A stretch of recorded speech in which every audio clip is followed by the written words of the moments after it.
우리가 살아가는 세상에는 참 다양한 길이 있습니다. 특히 이제 운전을 하다 보면 그 다양한 길을 많이 경험할 때가 있는데요.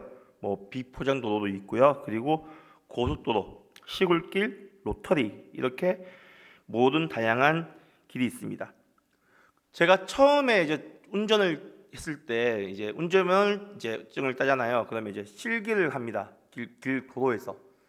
근데 제가 좀 잘 했나 봐요. 그러니까 기사 이제 옆에서 도와주시는 선생님이 계속 가자입니다. 앞으로 계속 어디까지 가는지 모르겠지만 계속 가재요. 그래서 저는 그냥 가는 대로 이 길만 따라 쭉 갑니다. 그러다가 뭐 학생이니까 좌회전 하라면 좌회전 해야죠. 그래서 좌회전 하랍니다. 또 좌회전 했죠. 근데 갑자기 길이 고가도로 올라갑니다. 저는 처음이었거든요. 딱 좁은 이제 약간 이제 고가도로 올라가는 길인데 좁은데 차가 두 대가 들어갈 수 있는 이제 그런 길이었어요. 저는 처음인데 좁은 골목이 약간 무서운 거예요. 두렵고. 그래서 조심히 올라가는데 그때부터 시작이었습니다. 뒤에 오는 차, 옆에 있는 차 다 저한테 빵빵거립니다. 왜냐하면 저는 무서우니까 이게 차가 흔들흔들이잖아요. 그러면 흔들흔들나 빵거리고 빨리 안 간다고 빵거리고. 보통 운전면허 이거 하는 차는 빵 안 거리거든요. 보통은 운전면허 연수하고 있구나라고 봐주는데 그날 저는 진짜 수많은 크랙션을 듣고 너무 무서운 거예요. 운전하기가 그때부터. 운전 선생님도 말씀하시더라고요. 처음이니까 그렇다고 앞으로 괜찮아질 거라고 하면서 너무 당연하듯이 그렇게 하는 겁니다. 실제로 제가 갔던 그 도로는 운전면허 시험과 관계없는 길이었거든요. 전혀. 네, 그것까지 보통은 이제 운전 실기를 하면 30분 내로 한번 돌곤 하는데 저는 그때 1시간 반 동안 탔습니다. 그때 운전 혼자서 거의 3명이 할 수 있는 그 분량을 저 혼자 다 했거든요. 운전면 기사님이 뭔가 재밌었나 봅니다. 제가 운전하는 게 더 계속 가자고 하니까. 아무튼 그렇게 운전을 처음 할 때는 너무 무섭고 겁이 났었습니다. 근데 지금은 운전한 지 10년 넘게 하니까 뭐 운전이 그냥 재밌는 것도 아니고 그냥 평범해요. 그래서 아무 수많은 길을 가는데 문제는 이제 자신감이 생기면 뭘 안 볼까요? 내비를 잘 안 봅니다. 저는. 그러면 길이 있겠지 하면서 가는데 길이 없거나 일방통행이거나 막 그러한 상황이 생기더라고요. 그래서 참 많이 힘들었습니다. 근데 그 중에서 제게 제일 힘들었던 길이 뭐냐면 로터리였습니다. 울산에 가면요 신복 로터리라는 곳이 있어요. 혹시 아십니까? 울산 IC 쪽으로 가는 이 길에 큰 로터리가 한 개 있어요. 저는 그게 처음이었거든요. 제 인생에.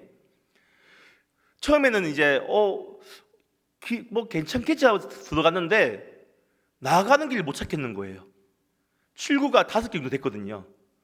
그래서 저는 안쪽 길만 5바퀴를 돌았습니다. 뒷차는 빵거리고 저는 모르니까 다시금 이제 나가야 되는데 다시 그 안쪽으로 들어가고 계속 어디가 출구인지 모르니까 내비는 계속 나가라고 하더라고요. 계속 나가라. 다음에서 우회전. 그것만 울죠. 저는 계속 겁나서 못 오겠으니까 계속 안쪽에만 돌다가 결국 나갔습니다. 그렇게 제 인생에 한번 그것을 경험해 보니까 영국은 이제 로터리가 정말 많거든요. 다 로터리예요. 대부분이. 신호보다 로터리가 많거든요. 그러니까 나 경험자다 라는 거죠. 자신감이 생기는 겁니다. 한번 경험하니까. 그래서 이때 나가야지 라는 생각이 들더라고요. 그렇게 저에게 있어서 길은 참 다양한 길을 많이 경험했던 것 같습니다. 근데 우리 인생에도 똑같이 너무나도 다양한 길이 있습니다.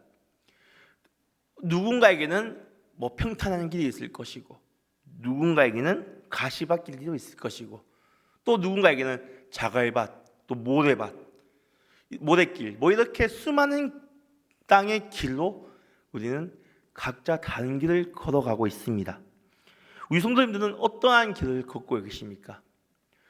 네, 꽤 흥미로운 길이 많을 것 같습니다. 저도 사실은 매우 평탄한 길을 가고 있었거든요. 저는 어렸을 때부터 솔직히 제 인생은 매우 평탄한 길이었다고 생각합니다. 부모님의 도움으로 부모님이 먹여주시고 재워주고 그리고 학교도 다 보내주시고 제 힘으로 그렇게 했던 게 없던 것 같아요. 그냥 부모님이 하라는 대로 했고 부모님이 가라고 하면 가고 그랬던 것 같아요. 근데 저 형은 아니었거든요. 저 형은 자신의 길을 갔습니다. 부모님이 일찍 오면 늦게 오고, 전화하면 안 받고 막 이런 길 가면 이제 집에 오면 또 어떻게 해야 될까요? 혼나겠죠. 저는 그것만 보고 난 저러면 안 되지 안 해야지 하면서 집에만 있습니다. 그것도 혼나더라고요. 넌 좀 안 나가니라고 하시고 어머니는 좀 집에만 있으면 운동 좀 해라고 해서 혼나고 괜히 또 혼나고 막 그랬었거든요. 형은 논다고 밖에 혼나고 저는 집에 있는다고 혼나고 막 이렇게 혼났지만 아무튼 저는 매우 평탄한 길을 갔습니다. 그런데 저에게 한번 힘든 길이 한번 왔었습니다. 힘든 고비가 왔었거든요. 언제였냐면 저에게 그때 말씀드린 선교를 할 때 저에게 한번 고비가 왔었습니다. 저에게는 한 번도 있어본 적이 없던 그러한 고비였고 하나님께서는 그 고비를 통해서 언덕을 넘게 하시더라고요. 그렇게 하나님께서 인도하셨는데 우리가 가야 하는 길 어떠한 길인지 우리는 한번 되돌아볼 필요가 있습니다. 오늘 말씀을 보면서 내가 가야 할 길 그리고 우리가 가야 하는 길은 어떠한 길인지 한번 생각해 보셨으면 좋겠습니다. 첫 번째입니다. 우리가 가야 할 길은 일반적인 길이 아닙니다. 31절과 32절인데 우리 함께 읽어볼까요? 31절부터 32절입니다. 곧 그때 어떤 바리새인이 나와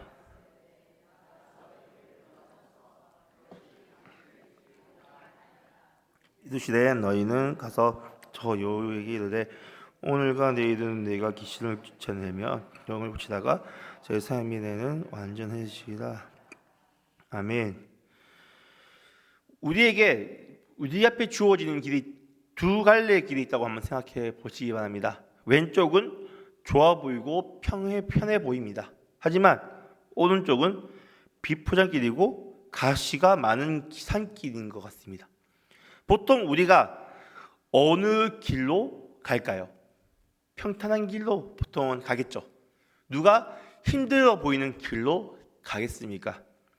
근데 우리가 이렇게 당연하게 선택할 수 있는 길, 근데 이제 저기 왼쪽 길은 멀리서 보면 괜찮아 보이지만 결국 그 끝에는 낭떠러지가 있었고요.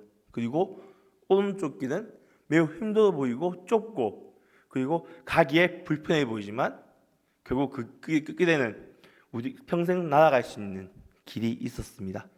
이렇게 사람은 심리상으로 평탄한 길을 찾을 수밖에 없습니다.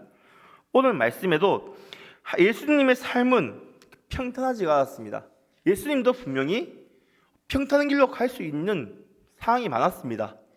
뭐 이거 하지 마라 하면 안 하면 되고, 그리고 분명히 그 예수님 시대 때 일어났던 메시아 운동, 그 로마 제국으로부터 해방해 줄 거라는 믿음에 메시아를 꿈꾸는 이 유대인들에 대한 갈망이 있었던 이 시기에 예수님은 새로운 메시아로 일어난 것입니다. 사람들이 그를 메시아로 추앙했죠. 근데 이때 이 메시아는 우리가 생각하는 그냥 메시아가 아닙니다.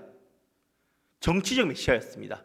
유대인들은 로마 제국부터 우리를 정치적으로 끌어내줄, 구해줄 메시아를 원했습니다. 그랬기 때문에 어떻게 합니까? 자신을 오른편에 왼쪽에 앉혀달라. 어머니께 데리고 와서 그렇게 하지 않습니까?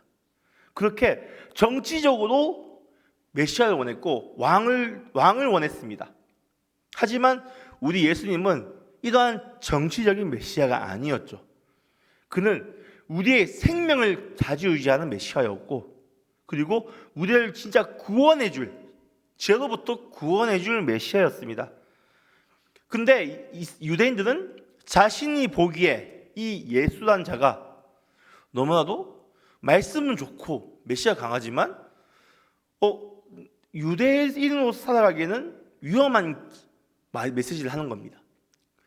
그리고 이런 메시지가 계속해서 지어지면서 예수님에게는 수많은 위험이 도사리고 있었습니다. 오늘 말씀에 보지만 헤롯이 당신을 죽이고자 하나이다.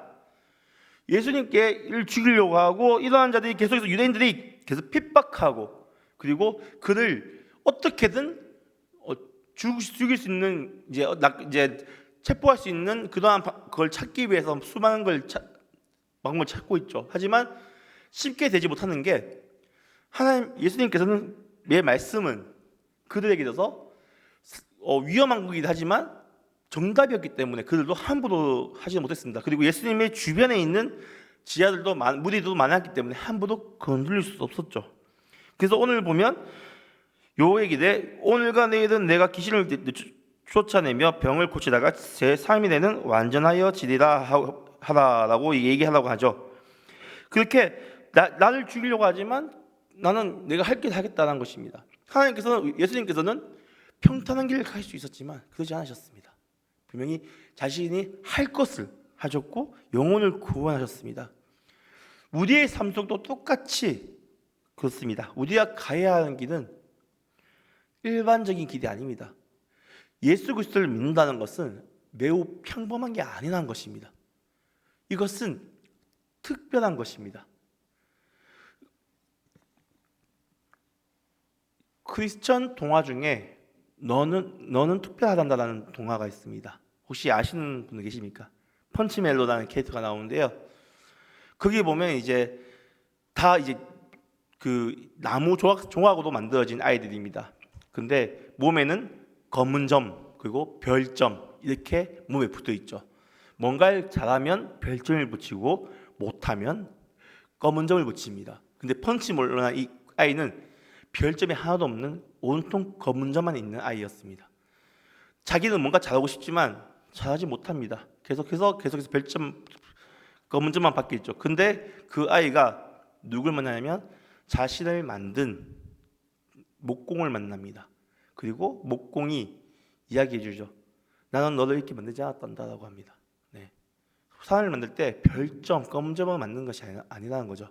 그리고 이 펀치멜을 하면서 너는 특별하다는 것을 알려주고 그리고 결국 펀치멜로 몸에는 어떠한 별점이나 검은 점이 붙여지지 않는 특별한 자가 되었습니다. 주님을 믿는 자들이 이렇습니다. 우리는 세상의 기준으로 나아갈 필요가 없습니다. 우리는 주님께서 인도해 주시는 그 길로 나아가야 합니다. 믿으십니까? 우리 예수님이 하셨던 것처럼 예수님이 가신 그 길을 우리는 따라가고 그 길을 붙잡아야 합니다. 두 번째입니다. 우리가 가야 하는 길은 일방통행입니다. 33절 함께 읽겠습니다. 그러나 오늘과 내일과 모레는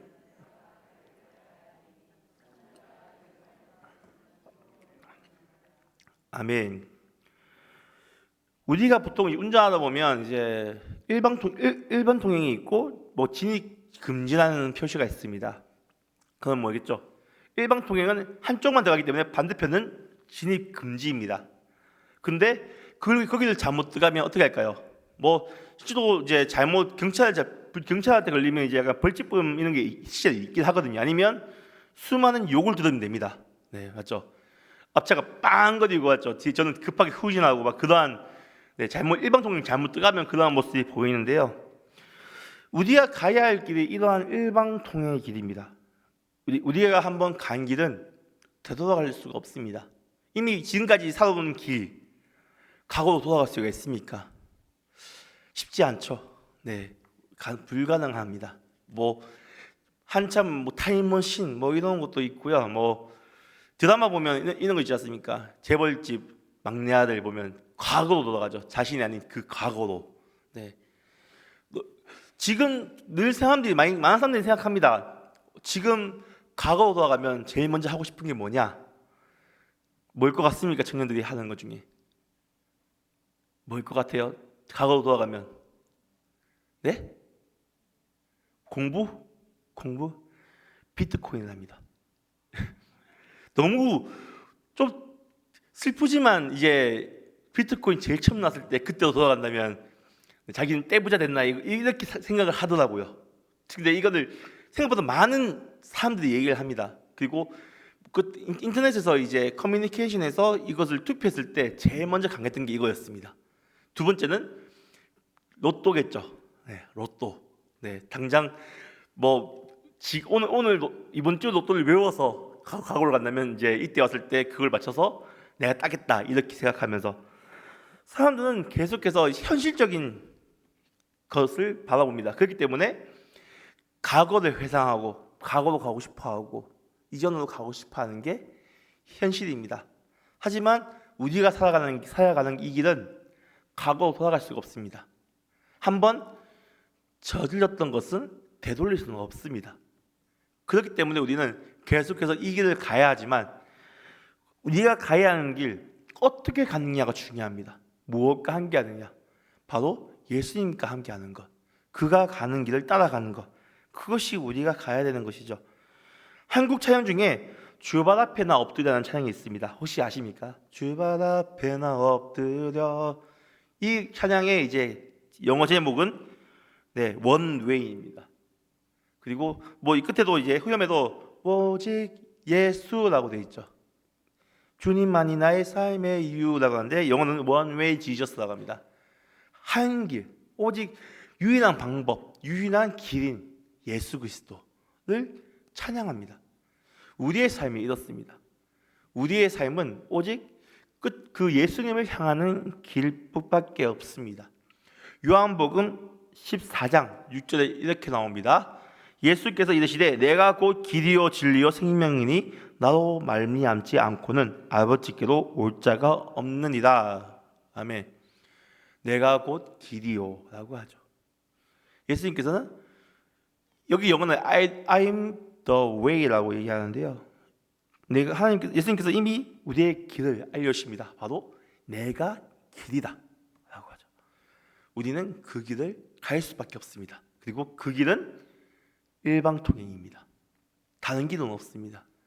어떠한 방식으로도 그 길 끝을 갈 수가 없습니다.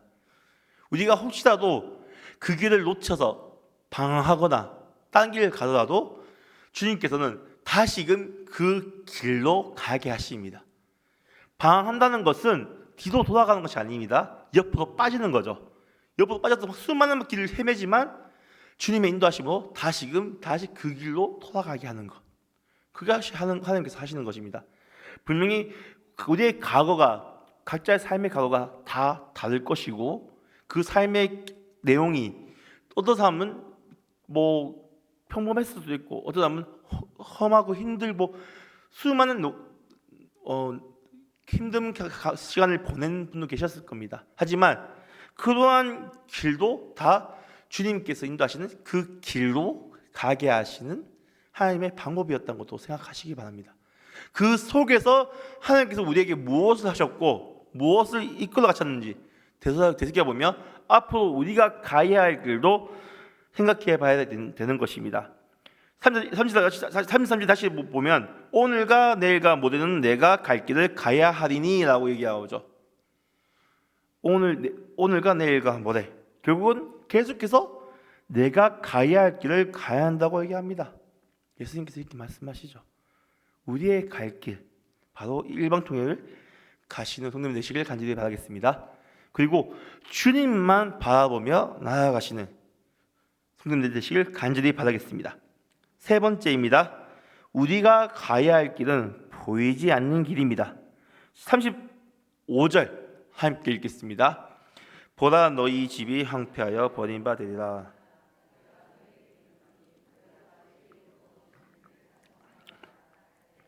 나를 보지 못하리라 하시나. 아멘. 자, 보라 너희 집이 황폐하여 버림받으리라. 내가 너희에게 이르노니 너희가 주의 이름으로 오시는 이를 찬송하리로다 할 때까지는 나를 보지 못하리라 하시니라. 주님께서는 우리가 주의 이름으로 오시는 이를 찬양할 때까지 보지 못한다고 합니다. 사실 이것은 우리의 신앙 가운데 우리의 눈이, 영적 눈이 뜨여지는 것에 대해서 얘기한다고 할 수도 있는데요. 사실 우리가 가야 하는 길, 그 길이 사실 잘 보이지가 않습니다. 왜냐하면 하나님이 우리의 눈으로 볼 수 있는 것도 아니고요. 그리고 우리의 앞으로 당장 교회 예배를 마치고 나가는 그 순간부터도 우리 삶이 어떻게 될지 아무도 알 수 없는 것입니다. 제가 오늘 청소년부 이제 예배 때도 이야기를 했는데요. 얼마 전에 이제 어제 뭐 이제 교육자의 모임할 때도 얘기했는데 그 한농대 어떤 졸업반인 자매가 갑자기 이제 뇌출혈로 죽는 일이 있었습니다. 최근에 있었는데요. 지사님 아시는 일이시죠? 네. 네, 그 자매의 아버지는 개척교회 하시는 목사님이시고, 저도 이제 제가 아는 목사님의 인스타 이제 SNS에 통해서 알게 되었습니다. 참 너무나 슬픈 일이었습니다. 네, 개척교회이기 때문에 정말 교회 사역하기도 힘들고 그러한 상황 속에서 다른 연구를 정말 열심히 했고, 이렇게 졸업하면 이제 앞으로 또 다음 스텝을 준비하는 에 나가야 되는 이 순간에 딸을 잃는다는 것은 참 쉽지 않은 일입니다. 네, 그때도 저도 그걸 보면서 우리가 살아가는 게 우리도 알 수 없다는 것을 좀 그때 느낀 것 같습니다. 또 계속해서 뉴스에 나오는 거 있잖아요. 그 어린이 보호구역에서 계속해서 사고가 나고 어린 아이들이 죽어가고, 네, 그리고 술 취한 사람이 운전하다가 결국 인도를 들어가서 사람을 치는 일도 계속 일어나고, 그러한 뉴스를 보면서 느끼는 게 당장 우리에게도 일어날 수 있는 일이라는 것을 느낍니다. 저 다치는 사람이, 그 차에 치인 사람이 내가 아니란 법이 어딨냐라는 것입니다. 당장 우리는 건강히 여기에 있고 말씀을 듣고 하지만 어떻게 해야 될지는 아무도 알 수가 없다는 거죠. 당장 우리가 앞으로 가야 할 길 보이지가 않습니다. 사실 이거는 농담처럼 많이 하는 이야기인데, 이제 군대에 들어가면 이제 새로 던 이제 신병이죠. 이병에게 눈 감아보라고 합니다. 눈을 감으면 보이는 게 있냐면 안 보입니다라고 하면 그래, 그것이 너희 미래다라고 얘기하거든요. 네, 이렇게 농담처럼 얘기하지만 실제로 우리 당연한 거죠. 당장 눈 감으면 우리에게는 계획이 있고, 이것을 해야겠다는 이제 계획표를 짜거나 타임테이블을 적거나 그렇게 할 수 있지만, 당장 우리가 미래를 바라볼 수는 없잖아요. 그것처럼 우리는 알 수 없는 이 앞으로 가야 될 길에, 근데 길에 유일한 신호가 한 게 있습니다. 바로 예수님이라는 신호고 성경이라는 신호입니다. 우리는 이 보이지 않는 이 길을 우리는 갈 수 있습니다. 그리고 우리는 그 길을 지금도 걸어가고 있습니다. 왜냐하면 주님께서 그 길을 우리를 인도해 주시고 성경이라는 내비게이션을 통해서 우리를 계속해서 안내하고 계시기 때문입니다. 우리의 말씀을 통해서 우리는 그 길을 가게 되고, 기도와 예배와 모든 것을 통해서 그 길을 어떻게 보면 향해 간다고 할 수가 있습니다. 이 길은 믿음 없이는 갈 수 없는 길입니다. 지금 우리가 하는 이 믿음의 길이 그렇다는 것입니다. 우리 성도님들, 우리는 정말 대단한 길을 가고 있습니다. 일반 사람들은 생각도 못하는 정말 특별한 길을 가고 있습니다. 거기에 대해 우리는 자부심을 가지셔야 됩니다. 믿음이 있다는 것은 복입니다. 믿으십니까? 주님을 믿는다는 것은 복입니다. 이 길을 간다는 것은 복입니다. 그것을 믿고 나아가시기 바랍니다. 그리고 이 길을 지금도 모르고 있는 이 특별한 길, 이 정말 대단하고 이 엄청난 길을 몰라서 지금도 다른 길로 헤매고 있는 우리 주변 가족이나 친구나 직장 동료나 지인이나 그들에게 이 길을 알려주는 우리의 역할도 필요합니다. 주님께서 우리에게 하셨던 것처럼 우리도 가이드가 되어 주님의 길로 인도해야 됩니다. 지금도 이제 저희 청소년부 아이들 사실 믿음이 없다고 할 수 있습니다. 거의 그만큼 참 믿음이 조금이라도 있으면 저는 너무 감사할 것 같고 정말 큰 은혜라고 생각합니다. 하지만 쉽지 않아요. 하지만 그들에게 계속해서 말씀을 전할 때 늘 기도하고 있습니다. 그들에게 주님의 말씀이 마음에 새겨지기를, 그리고 그들이 조금이나마 주님을 알아가고 주님을 만날 수 있게 해달라고 기도하고 있거든요. 그것처럼 당장 우리 교회에 오지만 주님을 제대로 잘 모르는 가족도 있을 수 있습니다. 그들을 위해서도 기도해 주시고요. 그들이 이 보이지 않고 어찌 보면 일방적이지 않고 일방통행인 이 길을 함께 갈 수 있게 해달라고 우리는 또 함께 기도해 주시고 그들을 인도해 주시는 성도님 되시길 간절히 바라겠습니다. 그리고 우리는 저기 평범해 보이고 그리고 매우 특별해 그냥 좋아 보이지만 결국 그 끝에 낭떠러지가 있는 그 길로 가는 것이 아니라 비록 힘들어 보이고 가시가 있고 위험해 보이지만 결국 그 끝에는 천국이 있는 그 길로 우리는 가야 된다는 것을 기억하시기 바랍니다. 말씀을 마무리하겠습니다. 우리가 가야 하는 길은 주님의 길입니다. 주님께서 먼저 그 길을 가셨고 우리의 모범이 되셨습니다. 그리고 우리의 믿음의 기초석이 되셨습니다. 그동안 우리는 주님 그분을 믿고 따라야 합니다. 사도행전 4장 10절부터 11절 말씀인데요. 제가 읽겠습니다. 너희와 모든 이스라엘 백성들은 알라. 너희가 십자가에 못 박고 힘을 죽은 자 가운데서 살리신 나사렛 예수 그리스도의 이름으로 이 사람이 건강하게 되어 너희 앞에 섰느니라. 이 예수는 너희 어진자들의 머리로서 모퉁이의 머릿돌이 되었느니라. 아멘. 예수님께서는 우리의 머릿돌이 되십니다. 우리를 세우시고 우리를 이끌어 가십니다. 그가 먼저 죽은 자가 돼서 다시 살아나셨습니다. 믿으십니까? 그가 하셨기 때문에 우리도 그를 믿고 그를 따른다면 주와 같이 우리도 마지막 날에 부활하게 됩니다. 왜냐하면 그분이 그렇게 하셨기 때문입니다. 그것을 기대하면서 우리의 이 믿음의 길 잃지 않고 놓치지 않고 함께 나아가셨으면 좋겠습니다. 그리고 끝까지 주님을 의지하며 이 길을 걷고요. 그리고 나뿐만 아니라 우리 함께 걷고 있는 우리 동역자인 우리 성도님들 같이 기억하시면서 손잡고 가시길 바랍니다. 주님께서 우리와 함께 하십니다. 그렇게 믿으며 또 그것을 생각하며 나아가시는 성도님들 되시길 간절히 바라겠습니다. 이 시간 우리 함께 찬양하면서 나아가시겠습니다. 찬송가 430장입니다.